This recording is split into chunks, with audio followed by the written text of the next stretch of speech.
Nick Bryant for us there from the UN in New York. Well, with those new mass protests called after Friday prayers, the military-backed government has now officially sanctioned the use of live ammunition by the security forces.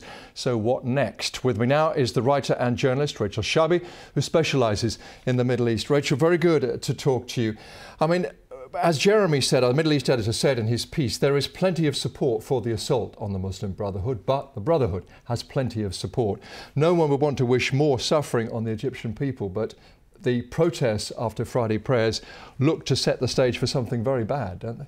Yeah, I mean, the worry is that we're going to see with, on the one hand, the Muslim Brotherhood calling its supporters out onto the streets tomorrow in a day of rage to protest the worst bloodshed that Egypt has seen for some decades that took place today. On the other side, we have the army and the security forces given a green light to use whatever kind of force is necessary to quell those protests. So again, we're seeing a setup for potentially another bloody and very deadly showdown. And of course, the worry is that this sort of violence will create its own momentum and spiral completely out of control. Who actually has influence now over Egypt's military? The UN has said what it said, no official condemnation. President Obama did condemn what happened, but the military have said, apparently officially, that President Obama is just encouraging violent groups. What next? It's really difficult to see. I mean, all today we've seen various international leaders express frustration at not having any sway or any influence in Egypt at the moment. And of course, the trouble is that the army doesn't really need to pay attention to anybody. It's secure in the knowledge that it's got the Gulf states and Saudi Arabia pledging quite sizable funds to it, and meanwhile, even if the US did cut off its military aid, even if the US cut off that military aid, which seems unlikely, the Gulf states and Saudi Arabia will more than match it, and in fact exceed it considerably. But in any case, the army doesn't really need to take what Obama says seriously either, because he's not really showing any signs of willing to back that up with any consequences or penalties. So there's really very little scope for influence on Egypt at the moment.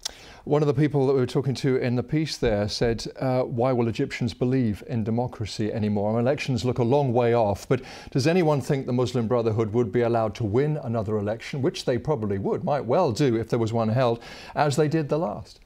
It's hard to imagine where the Muslim Brotherhood will go from here, whether they'll be in any shape to contest elections. I mean, all its leaders have been arrested, its headquarters have been dismantled, it is effectively being driven back underground. And that is presumably why the word Algeria is being bandied around. Yes, because the worry is now that we're seeing a return to those decades in Egypt's history when the Muslim Brotherhood was a repressed and suppressed organisation that had to operate underground and was persecuted, imprisoned, tortured.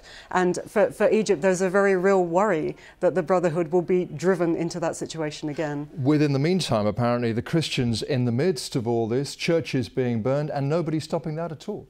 I mean, the Christians are devastatingly used as some sort of national punchbag in Egypt, both sides cynically manipulating the situation. You'd think that the army, with all these weeks to prepare for the clearance of the sit-ins, would have had a chance to think about protecting and safeguarding churches and other Christian buildings. Meanwhile, the Muslim Brotherhood has been very recklessly inciting violence against the Christian minority. So again, both sides very cynically abusing the situation and creating maximum chaos on the streets. Desperate times. Rachel, thank you very much indeed.